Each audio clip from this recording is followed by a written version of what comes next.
नमस्कार, जय हिंद, जय भारत, जय पैरामिलिट्री। आज गुजरात पैरामिलिट्री संगठन के कार्यालय पे हमारे दो जाबाज वीर शहीद जवान बीएसएफ के उनकी धर्मपत्नी आज संगठन के ऑफिस आए। तो आज उनकी तरफ से एक मैसेज देना चाहते हैं कि संगठन हम जब तक जीवित है तब तक तो ठीक है, उसके बाद क्या क्या आपत्ति आती है, क्या परेशानी होती है, ये हम इनके मुंह जुबान सुनेंगे। सबसे पहले मैं हमारे विजय पाल साहब हैं जो बीएसएफ से थे, उनकी धर्मपत्नी हमारे साथ है, वीरांगना बहन है। तो मैडम, हमारे जो विजय पाल साहब थे जो उनका देहांत हुआ, अवसान हुआ, शहीद हुए, उसके बाद संगठन आपके लिए कितना मददरूप रहा, थोड़ा आप बताना।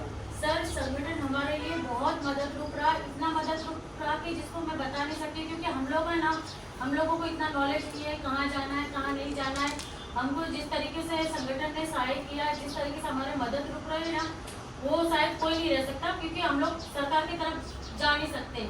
सरकार का क्या है हमको कुछ पता नहीं है इतना। अच्छा मैडम, बीच में मैं बात काट रहा हूँ, आप कभी कैंप में साथ में रहे साहब के साथ? नहीं सर, मैं अच्छा, इसका मतलब आप साथ में नहीं रहे। हाँ, तो आपको डिपार्टमेंट का कोई नॉलेज नहीं है मुझे। कोई नॉलेज नहीं। मैडम, आप भी रहे साथ में? हाँ, आपको भी ये ज्यादा पता नहीं है। हम लोग साथ में रहेंगे तो हमको कोई भी नॉलेज नहीं। क्या सीओ साहब होते हैं, क्या अर्जुन होते हैं, कुछ नहीं पता सर, हमको कुछ भी नहीं पता है। लेकिन वो जब मेरे हस्बैंड की डेथ हुई तो उसके बाद है ना, मुझे क्या करना है, कहाँ जाना है, मुझे किसी चीज का कोई पता नहीं था। लेकिन जब मैं संगठन के पास आई तो मुझे इतना मददरूप हुए, मुझे हर चीज उन्होंने करके दी, एप्लीकेशन लिख के दिया, किस तरीके से लिखना है, भेजना है, क्या करना है, सब मुझे सारा सहयोग संगठन ने ही किया है। तो और सरकार के मैं कहाँ जाऊँ, मुझे कुछ इस बारे में कुछ भी पता नहीं था। तो जो भी मेरी मदद करी है वो संगठन ने ही मेरी मदद करी है। तो मैं चाहती हूँ कि संगठन हमारे गुजरात में हर जगह संगठन की ऑफिस हो, ताकि कोई भी भाई बहन हो, उनको कोई भी तकलीफ हो तो वो संगठन के पास जा सकते हैं, क्योंकि जितनी ऑफिसें होंगी उतनी ही लोगों को मददरूप होगी और इसलिए लोगों को कम प्रॉब्लम होगी। और संगठन बहुत लोगों की मदद करता है, बहुत ज्यादा। किसी को किस चीज की नॉलेज ना हो तो संगठन उस चीज के बारे में उसको नॉलेज देता है, हर चीज के बारे में बताता है कि किस तरीके से आपको कहाँ एप्लीकेशन लिखनी है, कहाँ एप्लीकेशन डालना है, क्या करना है, हर चीज के लिए आपको मददरूप होता है।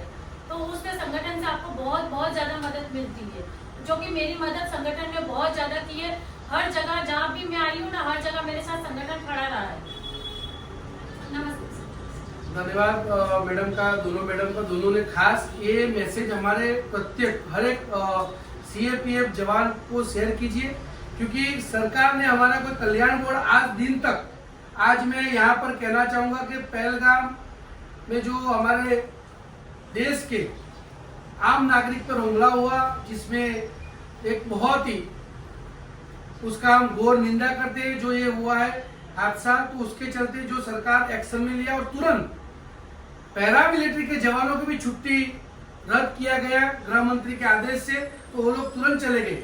तो ये जो हमारे जवान हैं वो तो बॉर्डर पर, सरहद पर आंतरिक सुरक्षा में योगदान दे रहे, रिटायरमेंट के बाद भी, यानी अपने परिवार को साथ में। सबसे बड़ी दुविधा, सबसे बड़ा प्रॉब्लम, समस्या है कि उन्होंने कभी अपने ज्यादातर कैंप में साथ न रखने के कारण उनको, जब जवान है तब तक तो ठीक है, उसके बाद बहुत बड़ी समस्या आती है कि भाई उनका पेंशन वाली जो कोई भी कागज है वो कैसे करना है, अपने बच्चों का शिक्षण, माता पिता वो भी वृद्ध होते हैं, ऐसे पड़ाव पे होते हैं जिनके स्वास्थ्य के वो बहुत प्रॉब्लम आते हैं। तो स्वास्थ्य के लिए सीजीएचएस कार्ड कैसे करना है, किस तरह कौन सी ऑफिस जाना है, ताकि उनका कोई भी जो है जीपीएफ बीपीएफ जो भी है तो कार्रवाई किस तरह, क्योंकि जब तक कार्रवाई नहीं होगी तब तक उसका निवारण नहीं होने वाला, हल नहीं हो रहा।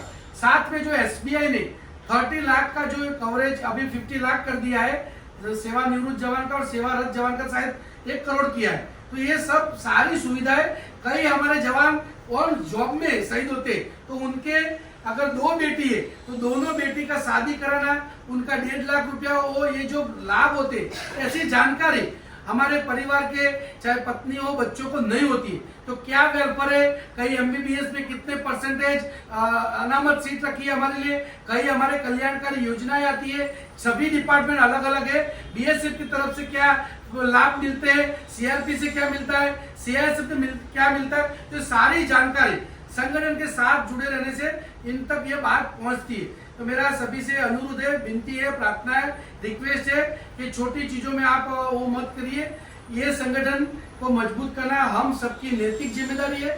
ये जो आज बहन है उनके साथ जो समस्या है कल किसी के साथ भी हो सकती है, तो ऑन सर्विस और रिटायर्ड सभी जवान संगठन को मजबूत करिए। आज गुजरात में एक ही कार्यालय यहाँ है, लेकिन अगर हम सब एक होंगे, एक मजबूत होंगे, तो गुजरात के 33 डिस्ट्रिक्ट में अलग अलग इसी तरह का कार्यालय होगा, ताकि वहां जो कोई भी बहन हो, कोई भी भाई हो, उसको ज्यादा दूर यहाँ तक ना आना पड़े। और मैं चाहता हूँ कि गुजरात में क्यों, ऑल इंडिया में सभी जगह इसी तरह कार्यालय बने और एक व्यवस्था बने। सभी लोग फ्री में काम करने वाले नहीं होते, लेकिन अगर एक व्यवस्था ऐसी बनाई जाए कि यहाँ पर ऑफिस में क्यों उसको तनख्वाह दिया जाए, बाहर भी वो सर्विस करता है 15-20 साल की, उसकी जगह अगर हमारा जो ये पैसा कलेक्शन कोई आर्थिक सहयोग देते, उस कलेक्शन से अगर एक बंदा परमानेंट रखा जाएगा तो सुबह से शाम तक बैठेगा भी, और कोई भी जवान आएगा, कोई भी सदस्य आएगा, तो उसको जो रिटर्न पावर की कमी है, क्या लिखना है क्या नहीं, वो उसको नहीं पता। ये सारा कुछ अगर संगठन मजबूत होगा तो सभी का सॉर्ट आउट होगा।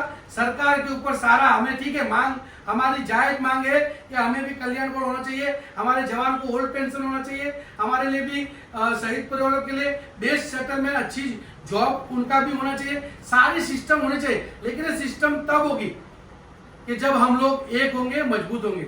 तो मैं सभी हमारे बहनों की तरफ से, सभी की तरफ से रिक्वेस्ट कर रहा हूँ कि आप लोग संगठन को मजबूत करिए। आपके आसपास जो सदस्य है जिनको ये जानकारी नहीं है उन तक पहुंचे।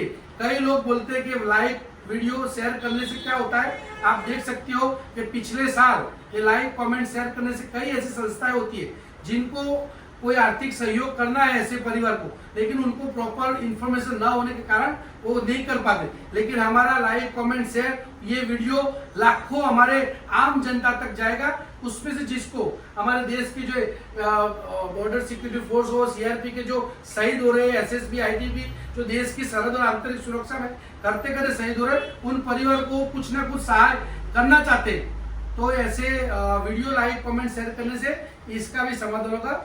इससे मैं रिक्वेस्ट फिर से कि आप लोग संगठन को मजबूत कीजिए, आपके आसपास के लोगों को जोड़िए और जो संगठन के रूल नियम है उसका पालन कीजिए। हम लोग एक चैनल के माध्यम है, बाकी हम और आर इक्वल, हम सब एक ही है, समान है।